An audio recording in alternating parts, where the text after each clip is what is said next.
আসসালামু আলাইকুম প্রিয় সাথী ও বন্ধুগণ। গতকাল ইসলামী আন্দোলন বাংলাদেশের বাকেরগঞ্জ জেলা শাখার একজন নিয়মিত চেয়ারম্যান অ্যাডভোকেট হুমায়ুন কবিরের উপর ভিত্তিহীন অভিযোগ দাঁড় করিয়ে অতর্কিত হামলা চালিয়ে গুরুতর আহত করেছেন ও মানববন্ধন করেছেন। পাল্টা কর্মসূচি হিসেবে ইসলামী আন্দোলন বাংলাদেশের নেতাকর্মীরা থানাও ঘেরাও করে প্রতিবাদ জানিয়েছেন। ইসলামী আন্দোলন বাংলাদেশ কখনো ক্ষমতার রাজনীতি করে না।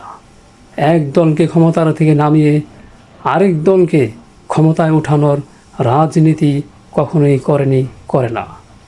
কিন্তু বিএনপি 24শে গণঅভ্যুত্থানের পরে যেভাবে খুন, গুম, নিখোঁজ, চুরি, ডাকাতি, সন্ত্রাসী, দুর্নীতির মহা উৎসবে চাঁদাবাজিতে মেতে উঠছে, তা যদি অব্যাহত থাকে তবে অবশ্যই দেশে গণবিস্ফোরণ সৃষ্টি হবে এবং যে হামলা চালিয়ে চেয়ারম্যানকে গুরুতর আহত করেছেন তার অপরাধীদেরকে দ্রুত গ্রেফতার করে উপযুক্ত শাস্তি দিতে হবে।